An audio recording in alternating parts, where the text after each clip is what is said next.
I'm Sandy Shaughnessy, and I have the great pleasure of serving as Director of the Division of Arts and Culture.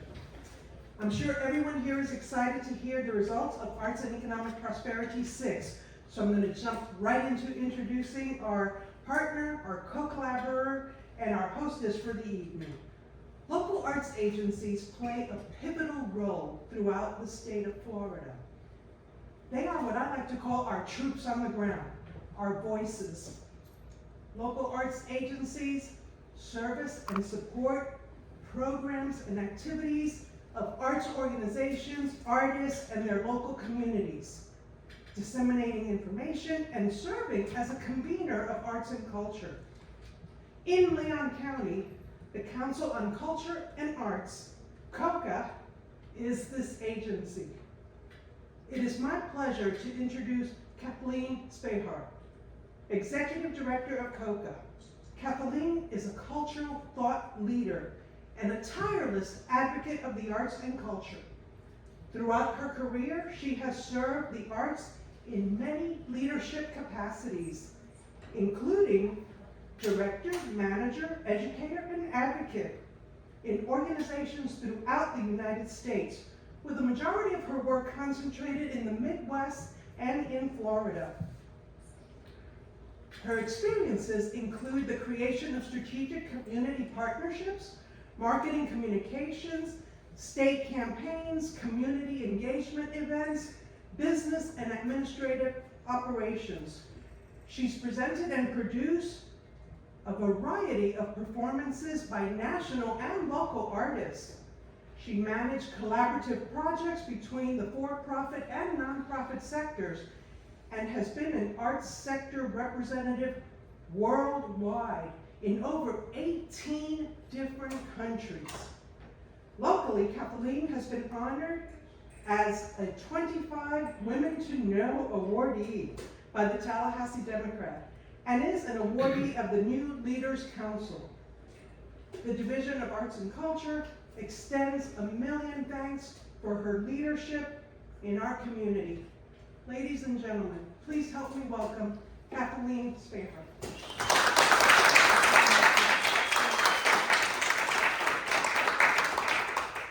Goodness, that was quite an introduction. Thank you so much, Sandy. So, good evening, and thank you all for joining us tonight. As you know, I'm Kathleen Spahar, the Executive Director of the Council on Culture and Arts. We're coming to you here from Mission San Luis on the ancestral and traditional territory of the Apalachee Nation, the Muskegee Creek Nation, the Miccosukee Tribe of Florida, and the Seminole Tribe of Florida. On behalf of COCA and our partners at the Division of Arts and Culture, I'm thrilled that you chose to join us today on this day that is incredibly busy with so many other things going on. But you're here to hear the State of the Arts AEP6 in Florida. The data collected by nonprofit arts, culture, history, and heritage organizations throughout Florida provides a snapshot of the tremendous economic and social impact of our sector. Before we begin with our keynote for tonight, I am pleased to introduce Secretary of State Cord Bird to share a special video message.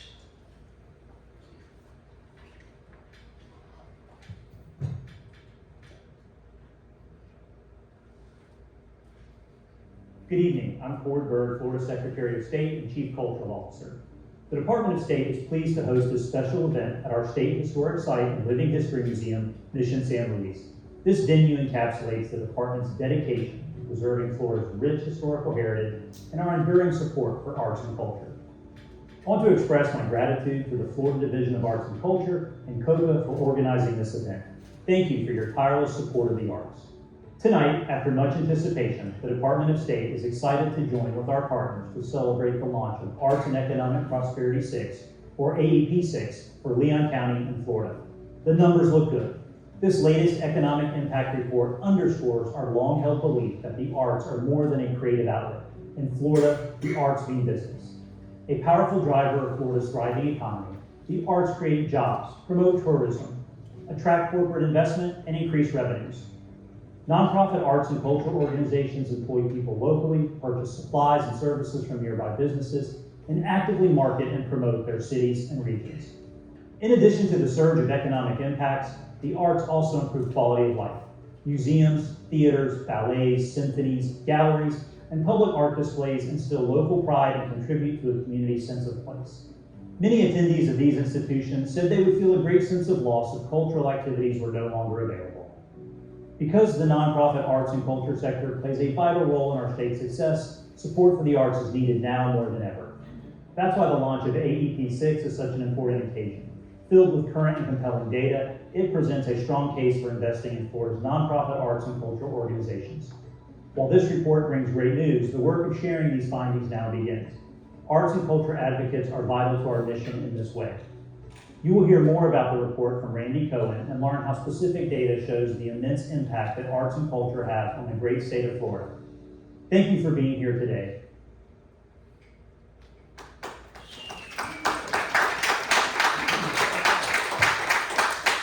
So wonderful, and we really thank Secretary Byrd for those absolutely fantastic comments and his support of the arts and culture sector. Before we begin, I'm going to take a moment to also announce that tonight's presentation is going to be recorded and then posted on Tallahassee Arts Guide next week. That's at tallahasseearts.org. I also wanted to affirm that there's going to be time for questions after today's presentation.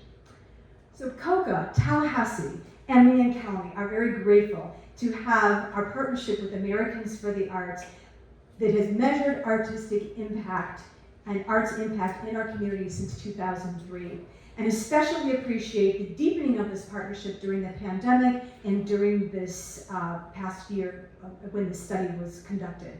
Much of this has to do with Randy Cohen.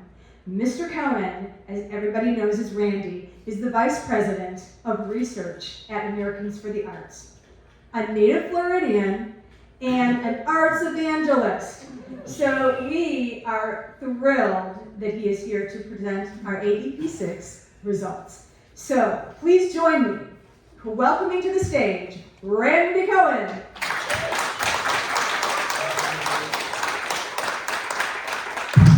All right, thank you everybody. I'm gonna unhook here. What a kind introduction.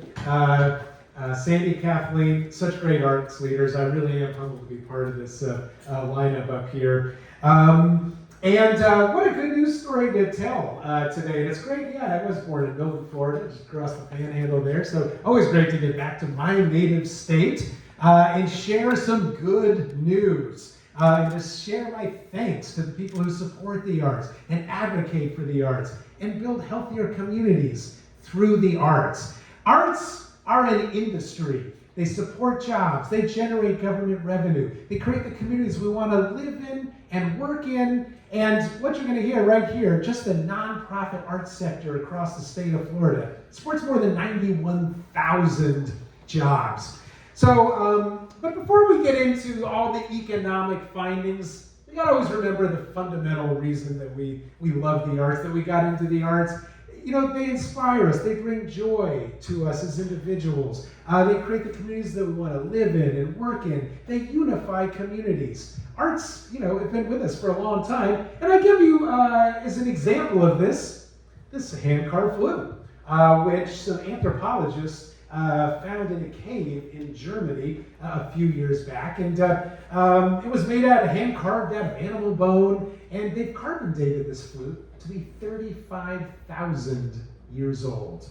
And it's a beautiful piece of work all on its own, you can tell. Eventually someone thought, well, I guess we should blow some air through it. Here, you do it, you know, and actually had some good tonality to it. But it was fascinating in reading the article about this flute. And it was published in the journal Nature. Any science people here, one of the top scientific journals in the world. This was a big find. And honestly, these anthropologists were talking about, wow, we hope to find like maybe a spoon or a bowl or hit a jackpot with a cave painting, and they landed upon this.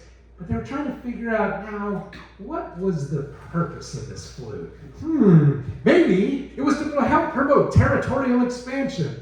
All right, or a way to celebrate the hunt, or maybe related to the fertility ritual, perhaps. I kept thinking, maybe they liked the way it sounded, and that never showed up. So, even 35,000-year-old flutes, thinking about them in a pretty pragmatic way.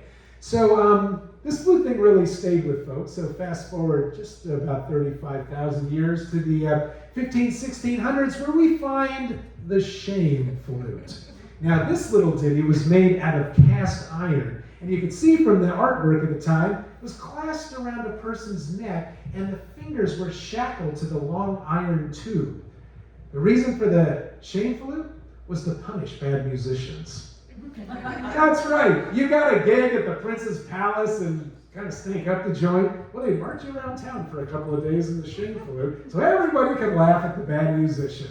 You know, sounds a little barbaric, but they cared about their music, right? So, and you know, we talk about in this great state of tourism and cultural tourism. Look at that. Nothing brings out a crowd like the shame flute. So, you can actually find the shame flute in person at the Museum of Crime and Punishment, which is where else? Washington, D.C. That's where I'm at. So, anyway, so arts, culture, fundamental to who we are as individuals. And I want to stipulate most of those benefits, at least a little later in the presentation, and think of some of the very pragmatic aspects of the arts. Now, arts have working their way out of the pandemic. The Bureau of Economic Analysis of Commerce called out the arts as one of the most severely affected industries during the pandemic. They talked about, oh man, tourism and hotels and airlines really took a beating. And then there was the arts. 73% loss in value add. Just brutal. But we know from our research, 99%, effectively every presenting organization or museum that had people come to it had to close, had to cancel performances. Some never reopened. Over 500 million lost admissions. Arts organizations, nonprofit arts organizations, lost jobs at 5 times the rate of all nonprofits. That's research by Johns Hopkins University. So it was tough times for the arts. And again, as I said, they're pulling out of it. But not all the indicators were down. One of them went really skyward. That was personal participation in the arts. People started creating personally. In fact, we do a big national public opinion survey every couple of years. And we did it this summer. 37% of the American population said, yeah, I tried a new arts or craft during the pandemic. Amazon wrote some articles about how ukulele sales spiked during the pandemic. I don't know, show of hands. I confess, I got a ukulele and I only tried it for about 20 minutes and I don't know where I went. But here's something I did take up. And so by the way, the research says everybody from here over did take up a new art form. So maybe afterwards in the discussion we can share what we took up. But I took up knitting. So I'd always kind of thought about knitting. And my grandmother and aunts, always knitted, and that's where all the great conversation was. And even as a kid, you just kind of want to have your ear to that, room. And but I love the clickety-clack of the needles. And once I saw everything on Netflix and Hulu, it's like, I don't want to get off the couch, so maybe I'll take up knitting. Learned how to do it, and I really came to enjoy it. It was relaxing, it was peaceful, it just centered me and settled me. And I'm not that good at it. I make like the world's longest scarves, but it was really a nice thing. Once everything started to open up, my wife and I are like, gotta get out of the house, we gotta try something, let's try a museum.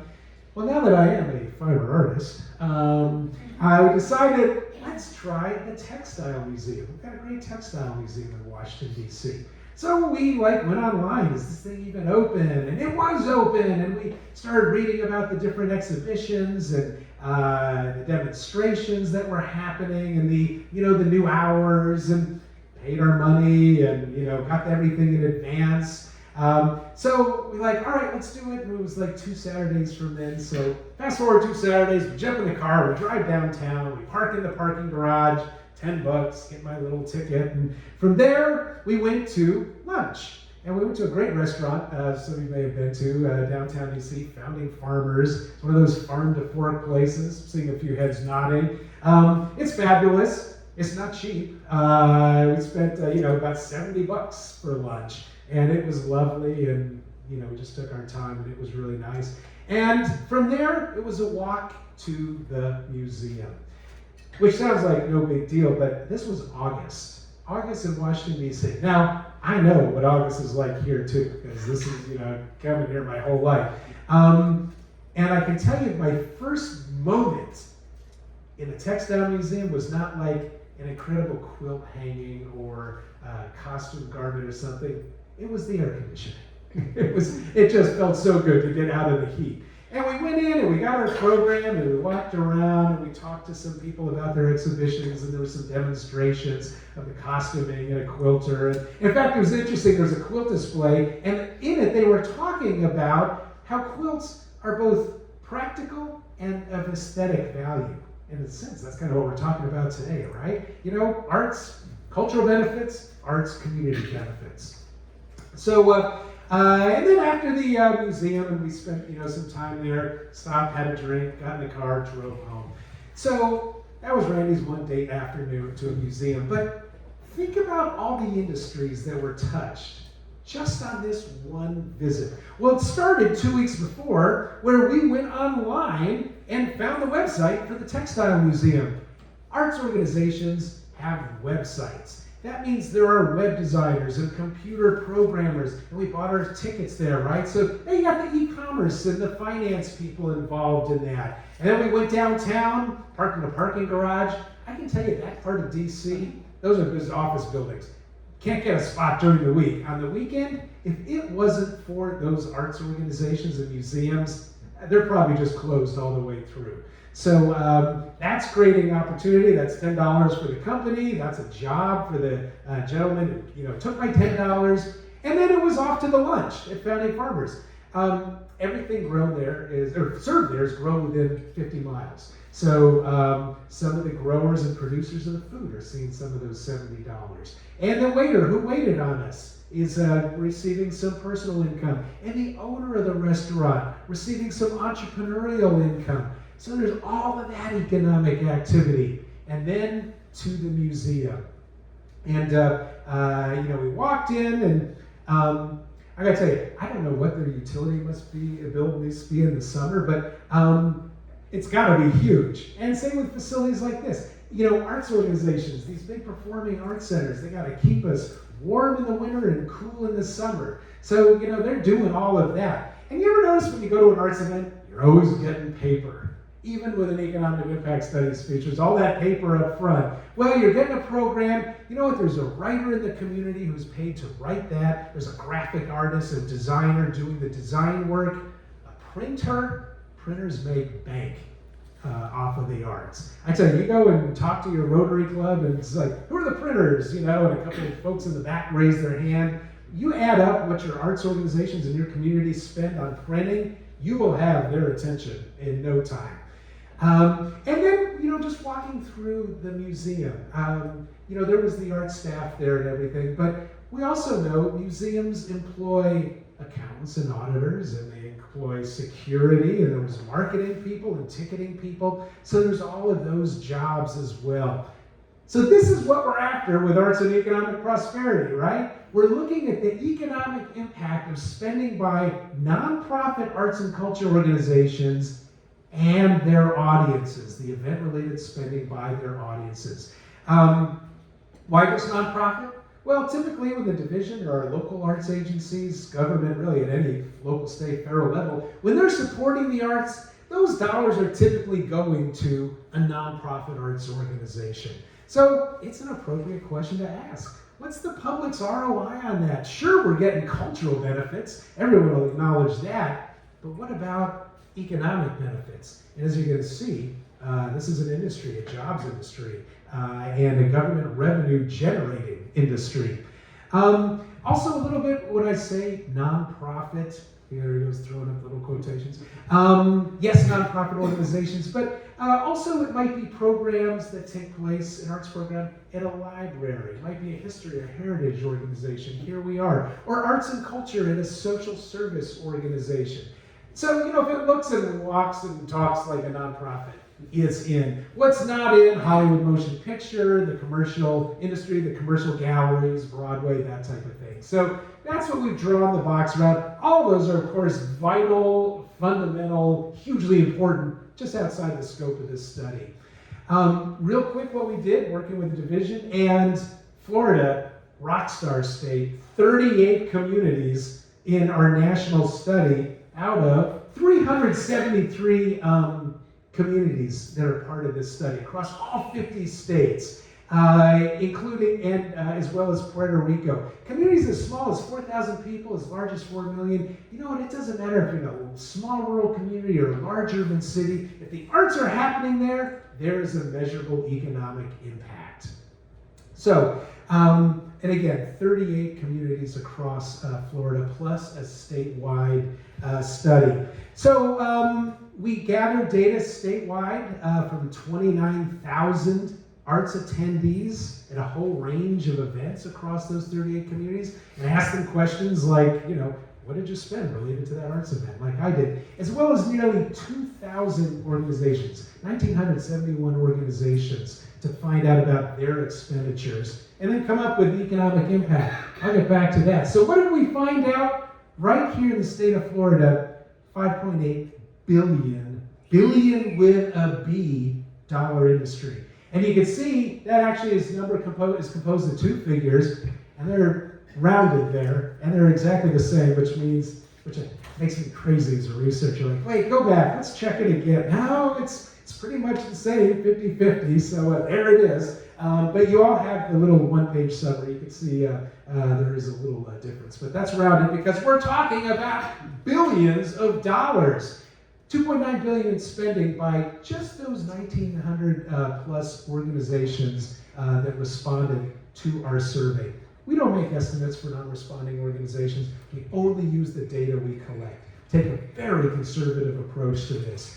And that right there is a myth buster, because everybody gets that the arts are amenities. They are. They're wonderful amenities. And, we enjoy going to the Nutcracker at the holidays and the outdoor concerts in the summer and everything in between. But the fact is, they're businesses. They employ people locally. They purchase goods and services from other businesses in the community. They're members of the Chamber of Commerce. They're involved in the marketing and promotion of the region. Tourism drivers.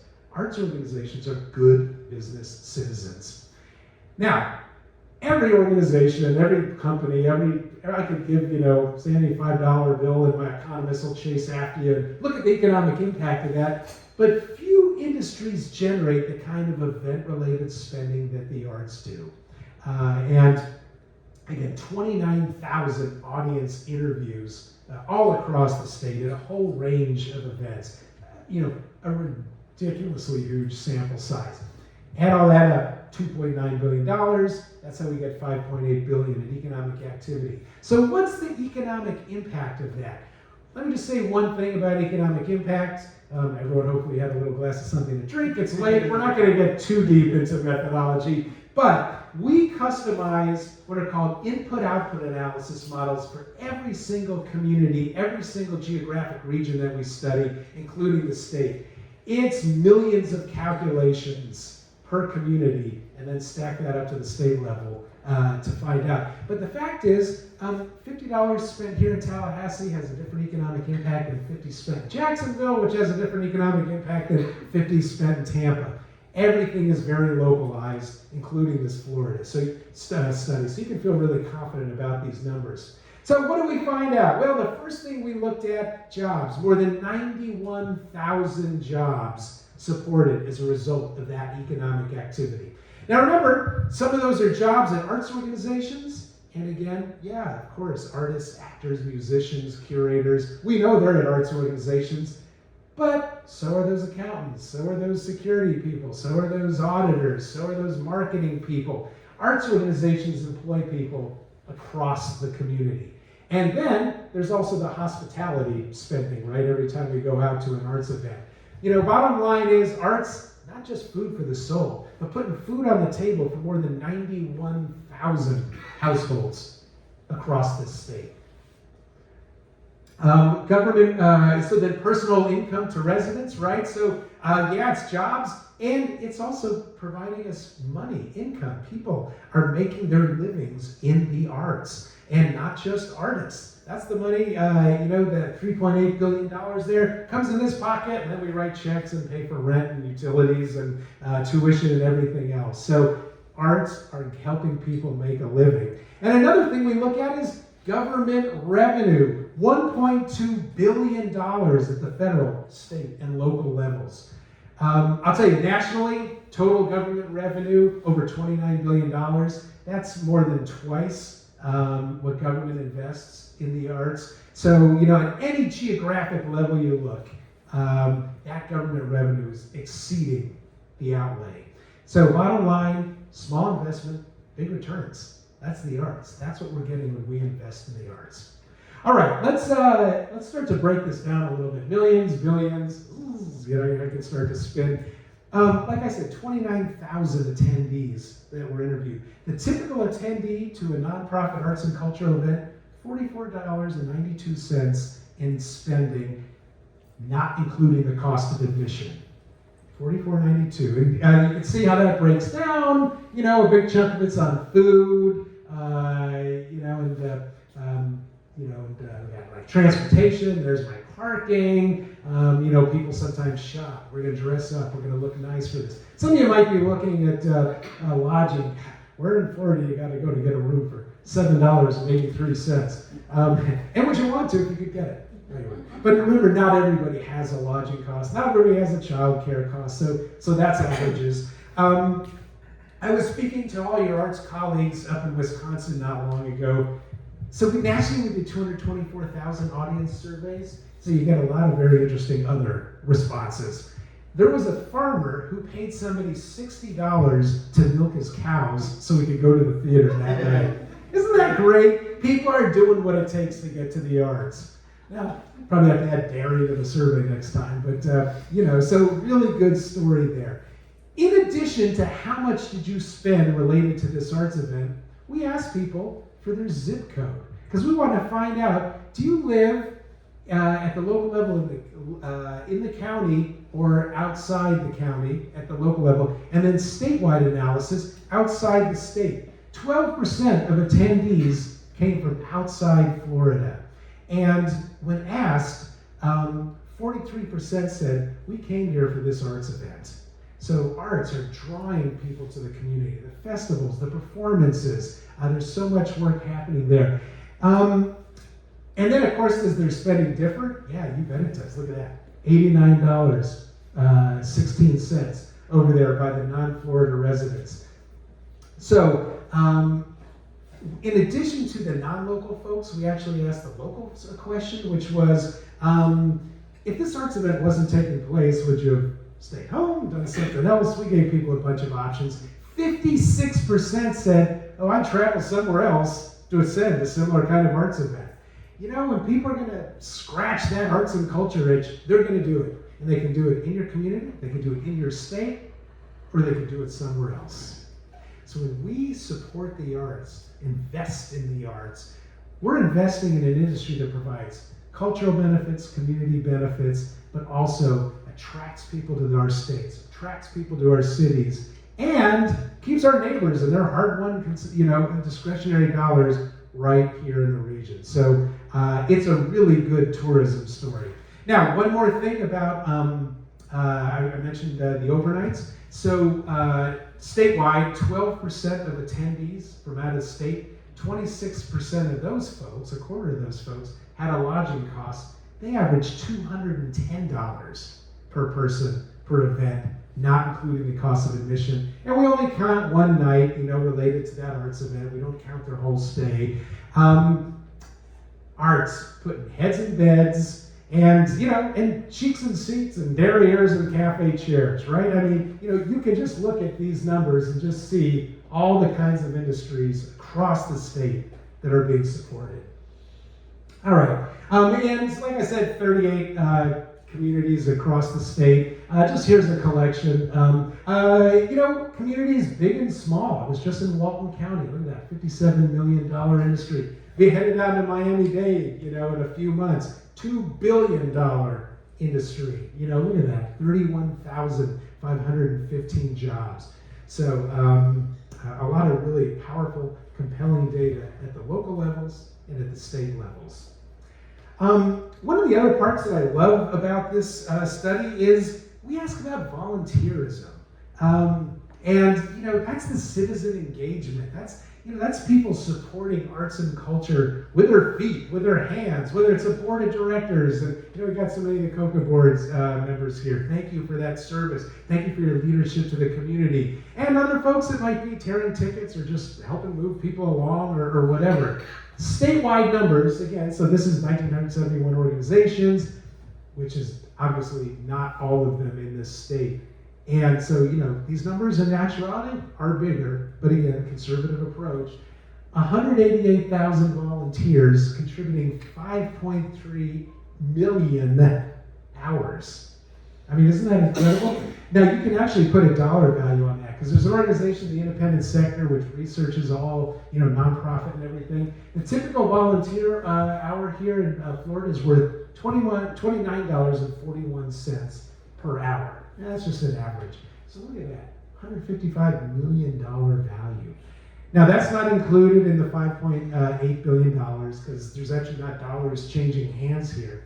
But, that's the citizen army helping keep these arts organizations working, which is helping generate this economic impact. So a really good story. And again, 2941, everybody can estimate their own economic impact. And in fact, when you, locally, if you're here in Leon County, you can go to COCA's website, you can go to the division's website.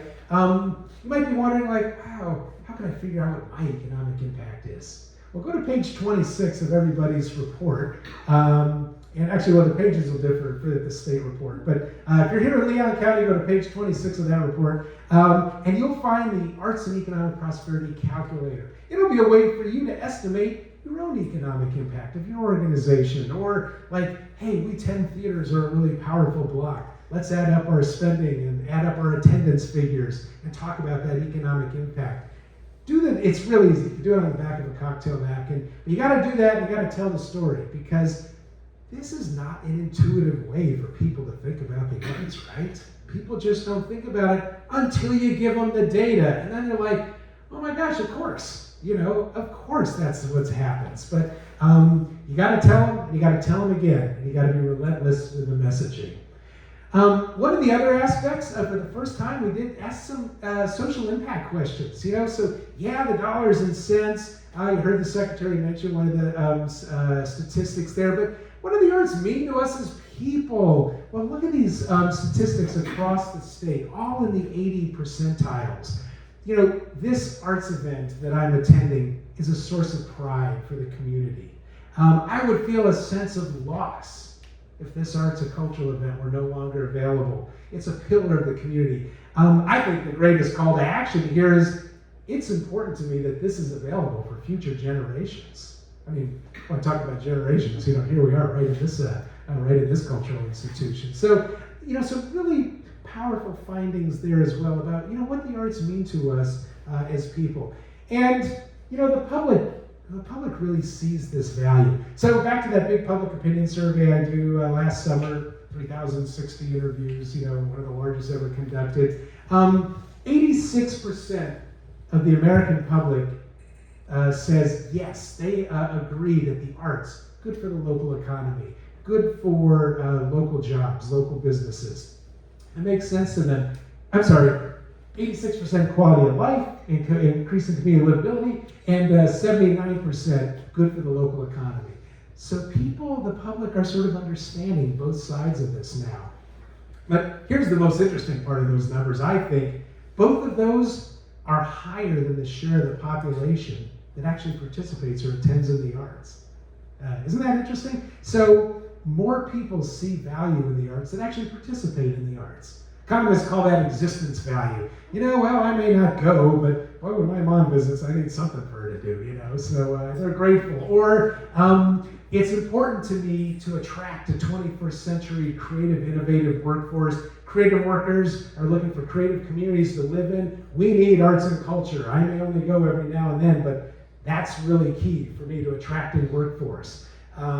So lots of benefits to the arts, and the public is understanding that. So let me just sort of wrap up here, and then we'll turn the lights up and we can have some conversation, discussion. What you're looking at here is not from Tallahassee, it's not even from Florida, it's from Paris. Paris 1913, bad news at the Louvre. The Mona Lisa got stolen, and it took them 2 years to get it back. And those are the hooks where the Mona Lisa was hanging. But in the 2 years that the Mona Lisa was missing, more people went to see where it had been hanging than you know where this is going, than saw the painting itself in the previous 14 years. It's so easy to take our arts and culture community and organizations for granted, to assume they'll always be there. But we got a job to do. We got to tell the story.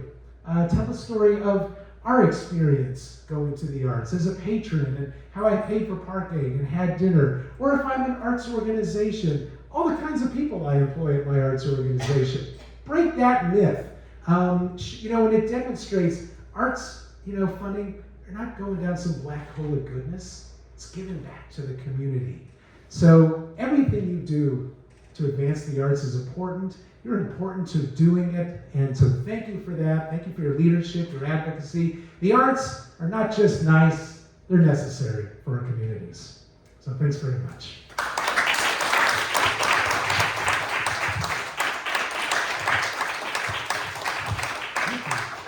Okay, there's some house lights.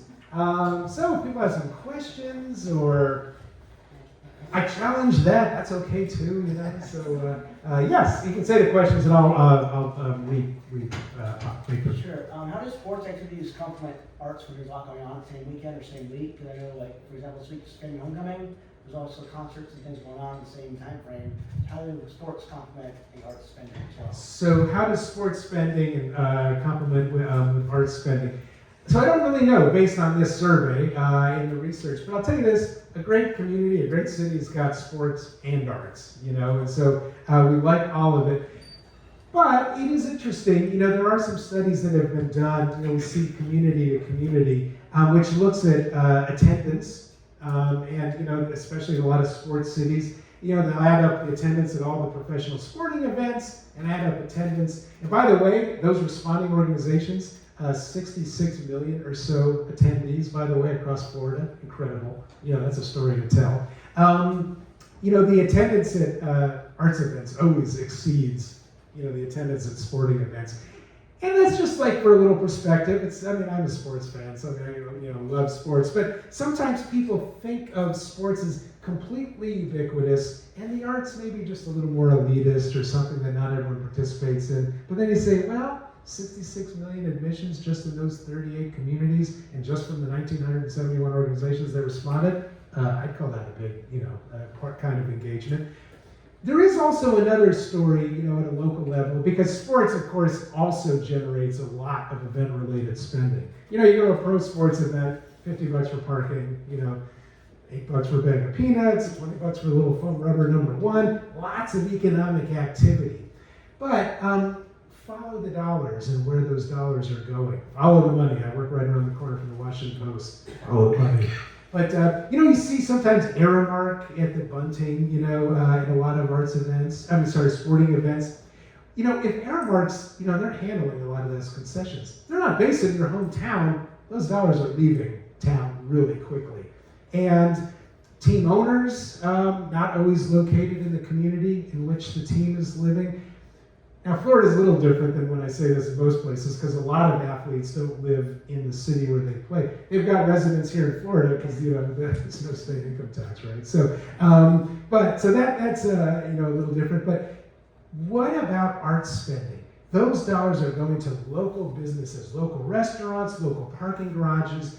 It's staying in the community longer. It's respending. It's recycling through the community more and having a greater local economic impact. As soon as that dollar is spent non-locally or out of the state, it no longer has a local or statewide impact. So that's answering it a different way, but that's a little bit about arts and sports. But again, love sports, and vibrant community has got both in a good way.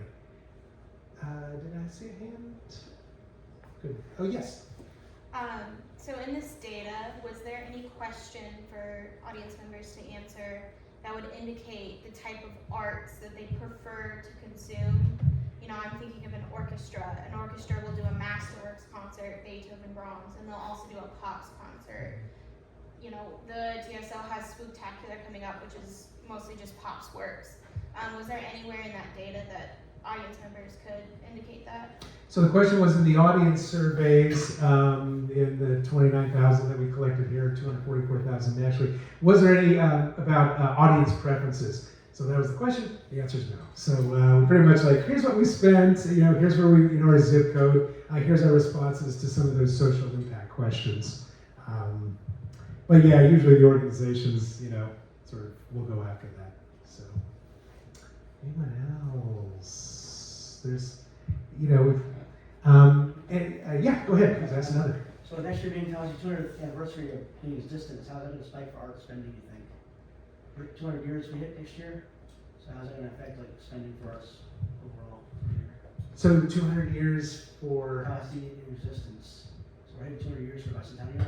Oh, right, yeah, 250 years. Wait. 200 years, yeah, so it's It's bicentennial. Tallahassee's celebrating on Tallahassee, got it. Because in a couple of years we've got the 250th, so that's what everyone's working on in Washington D.C. I don't know. I'll ask the Kathleen. How is the 200th anniversary? Are we going to see a lot of arts and culture events to celebrate that?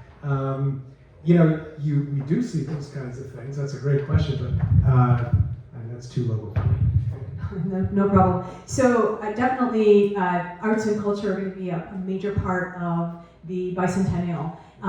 Already arts organizations have programming for that. There's special history programs.